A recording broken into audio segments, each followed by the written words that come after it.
What's up, everybody? Welcome back to the Auto 101. Welcome back to another car review, and today we are back in the used car game.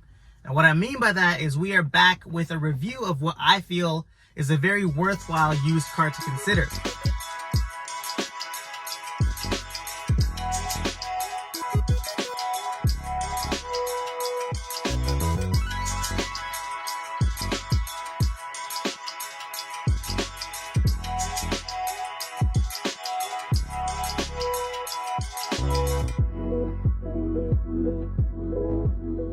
This right here is the 8th generation Honda Accord. In particular, we're in a 2010 Honda Accord EXL Coupe. You can see it's EXL by all this plush leather luxury around me. And I feel like this is one of the better generation Honda Accords, also still new enough for it to be a very worthwhile used car. So let's dive into both of those concepts in the video. Stay tuned and let's get into it. The 8th gen Honda Accord came out in 2008 as a 2008 model, basically, and was in production right up until the end of 2012. Much like Accords of the past, there were two different body styles. There was a traditional four-door sedan, which at the time was the largest Accord ever. There had never been an Accord larger, and they actually downsized for the 9th gen. So that 8th gen sedan was really a capacious, large family car, large sedan. But there's also a coupe body style, which is what we're in today. And it was a very stylish generation of the Accord Coupe.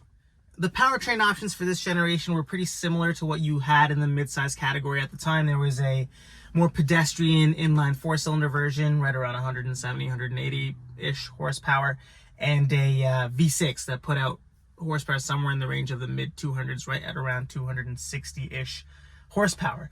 And both of those engines are gems. The engine that's in the four-cylinder is Honda's venerable K24 line of engine. Very reliable, very smooth power delivery, great fuel economy.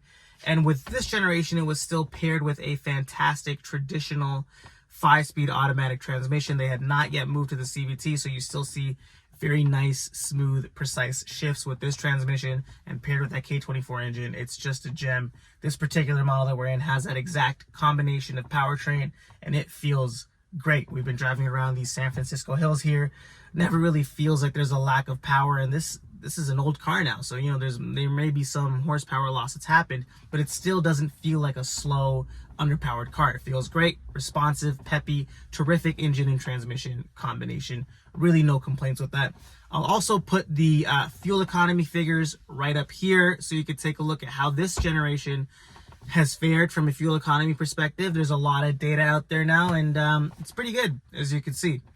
The engine that I would pick, though, is definitely the V6. It's a J-Series Honda V6. Extremely smooth, extremely reliable, single overhead cam design. Just an amazing, classically good Honda engine. And if you could really get your hands on a coupe with that engine, that's a fantastic sports car in my perspective, in my opinion. And from a reliability perspective, both of these engines have really stood the test of time, and they've been proven to be reliable. Obviously, as a car gets older, there may be some issues that have to deal with maintenance, but largely, if we talk about the overall robustness of the engines, both of them have been very reliable. Can't really go wrong with either choice. Styling wise, the sedan and the coupe actually look quite different for this particular generation.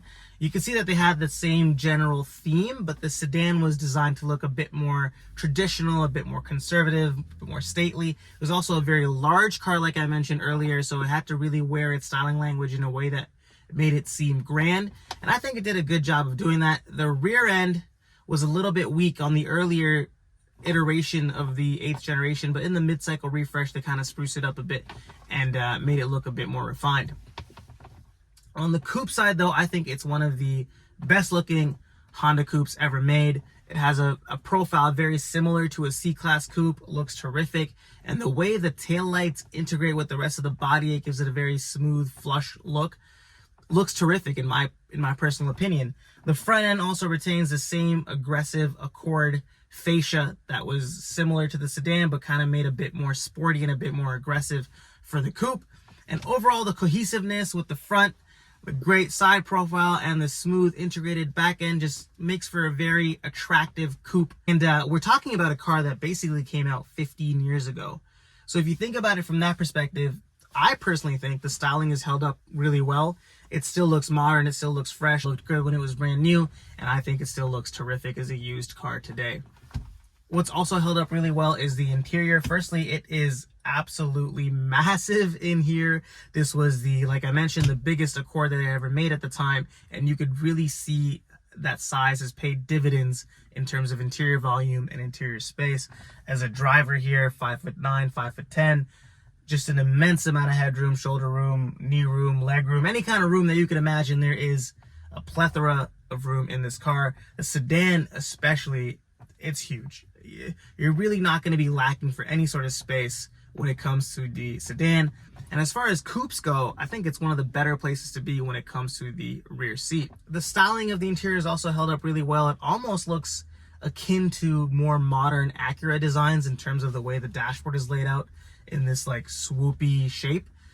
Looks good, you know, lots of physical touch buttons, which I personally love, and they still work great. The model and car that we're in today has 135,000 miles, so that's over 200,000 kilometers, but the wear and tear on the interior is not indicative of a car that's done that many miles. I mean, obviously some touch points have wear, like the steering wheel and the shift lever, but everything else that you see, everything is still plush. You know, everything is still integrated and put together tightly, not that many squeaks, not that many rattles.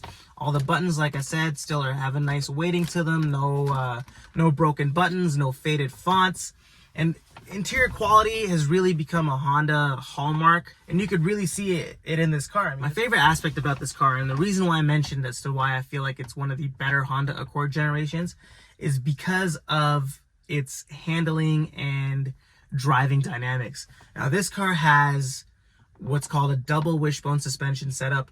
A lot of cars have that suspension setup in the back, but the Accord also has it in the front. Now, that used to be a Honda hallmark, but they moved to a more simple strut-based suspension for a lot of their cars around this generation. But this Accord was one of the last mainstream Hondas that had a double wishbone suspension in the front, and you could really see it pay dividends in terms of the way this car drives.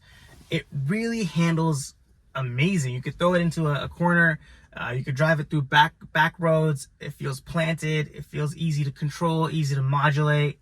I am a huge fan of the way this car handles, and you know, that's what I've always loved about Hondas, and this car is really no exception, and that suspension setup just helps immensely with that. So why do I say that this is one of the best Honda Accord generations? Well, personally, I feel like it does a really good job of merging what made Honda so special, you know, their powertrains, their driving dynamics, their suspension setups, with a car that's still modern and feels fresh. And this is one of those last generation of Honda products where you could really see that those two attributes merging together, but you're still feeling like you're driving a classic Honda, so to speak.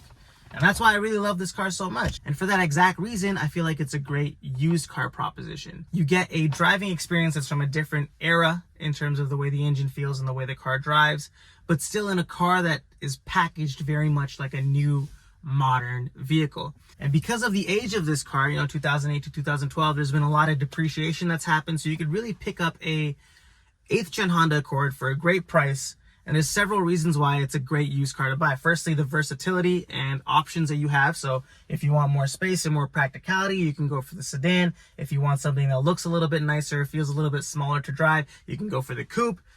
Powertrain options, if you want something that's smooth and fuel efficient, you can get the 4-cylinder K24. If you want something that is super smooth but also powerful and feels nice, you can go for the V6. Next up, it drives great. It has a traditional Honda suspension setup, so that really pays off when it comes to driving in a sporty manner. And also, the styling has held up great. The outside looks still pretty current, still pretty fresh. The interior has held up very well. So all in all, it's this really nice sweet spot of Honda-ness that makes it such a great used car to buy. Let me know what you think. Is it a good used car? Do you think there's better options out there that you can get for similar money or in a similar category? Drop your comments down below. I would love to hear them. Thank you all for the support. Thank you for watching. Please comment, like, subscribe. I really do appreciate it. And I will catch you next time. Thank you.